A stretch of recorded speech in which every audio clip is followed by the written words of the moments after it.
What's good, people, man? Welcome back to Remnant Prince. So, guys, if you can please drop me a like, leave me a comment, and don't forget to subscribe. In this episode today, we're going to be talking about feminists who have hit the wall. There's going to be a lot of breakdowns about how these women are struggling to find love, right? Enough talking, guys. Let's get to it.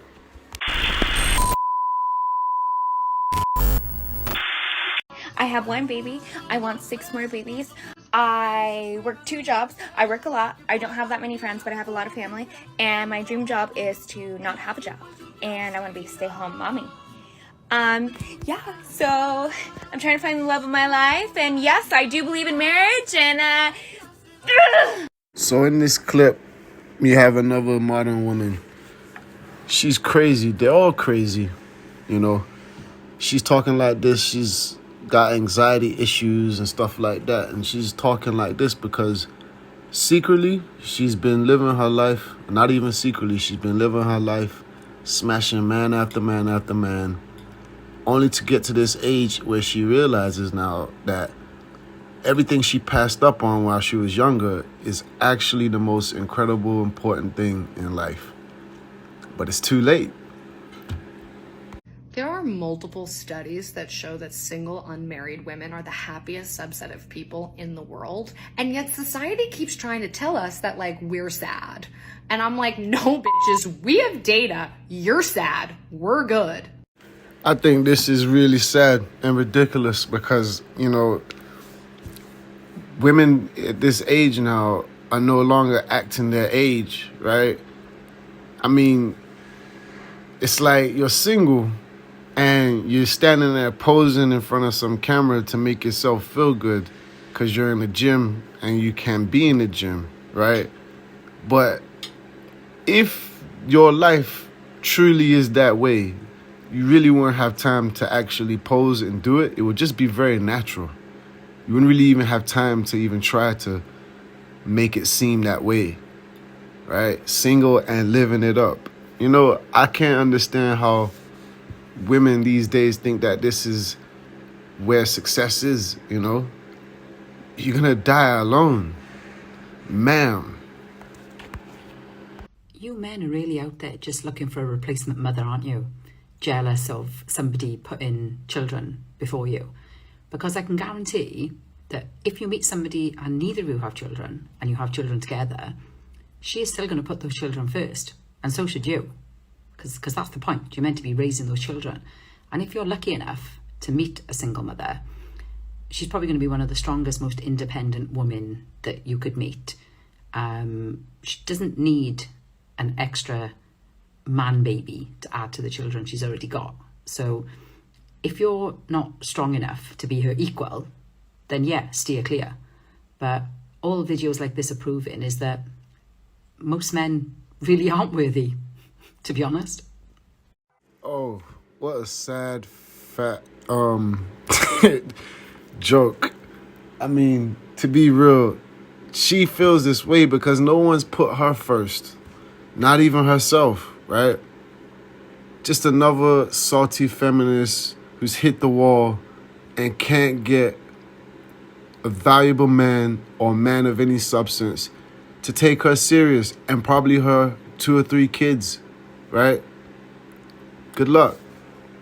See, you have to get that you're gonna go against women who are in their 20s or early 30s and they don't have children. So if a man has to choose a woman who is in her late 20s and early 30s, no children, or a woman who has children and in her, let's say, late 30s or early 40s, of course he will go for a woman with no children because the children, unfortunately, men are logical.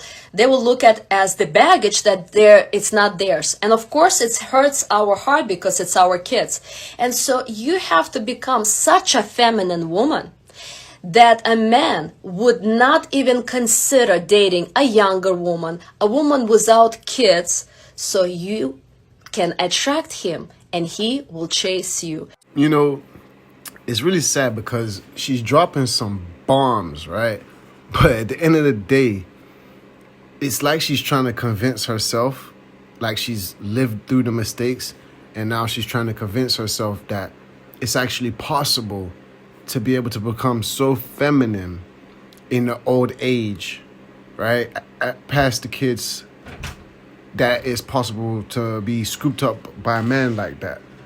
Truth is, it's not true, because men will always go for younger, prettier women, period. It's just really a case of too little, too late, and that's it, really. Recently, I stopped talking to a guy because I realized that he never asked me about myself. I'm trying to be better about red flags. So when I realized that he was doing a lot of telling me about him and not asking me about me, I stopped talking to him. Well, today, after like a week of not talking, I randomly got a message from him asking me how my week. So I was telling my daughter that I was trying to figure out what to say, and I think I'm gonna respond and just say, like, good, how was yours? She told me this wasn't a good response.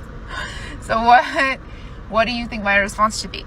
You should tell him in detail how your week was, and don't ask how his was. Just like, I feel like I've taught her well, right? Like, good strategy.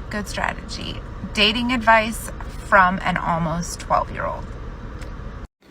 So she's in her 30s and she's trying to be better about red flags.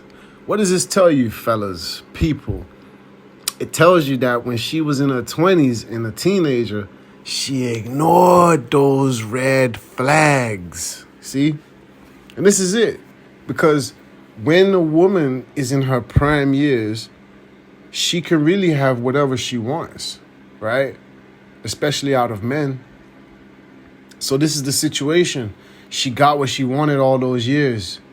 But here she is in her 30s with a 12-year-old kid who she's now taking dating relationship advice from, right? It's a crazy world. You don't need to do anything crazy. Of course we do, Stan. We're crazy lake people. Hey there. It's about time I got on TikTok because my life is an absolute riot. Hold on. What? Don't say that you're over 50. My daughter's telling me not to tell anybody I'm over 50, but that's half the story. Anything else? No. Single mom, over 50, living in a bus, trying to date now. This is going to make a good story, so hang in there, stay tuned. I'll be sending up a next video pretty soon. See ya. God damn, boy. This shit is crazy. Let me tell you something. It's women like this that were treated like angels, goddesses, right? And the prize, trophy wives, although she's not a wife, but she lived her youth as though she was a god, right? And the world opened its doors and took a knee for women like this, right? But this is the problem. She became masculine. You are a woman. If God wanted you to be masculine, he would have made you a man. But he didn't. So she finds herself over 50. She's long past the wall, right? And she's in a truck with her daughter. And, she's lived that deceptive life. You already know she has, because she's raising her daughter in the same way. And her daughter's fed up of it. That's why she's trying to tell her, Mom, don't tell people the truth about your age and how you're an old bag at the wall. So, look, like Kevin Samuel said, get a dog and die alone, man. Anyway, people, that's it for today. Thanks for joining me with another episode. Please drop a like. Please give me a comment. Let me know what you think about this one. And don't forget to subscribe. Until next time, Remnant Prince.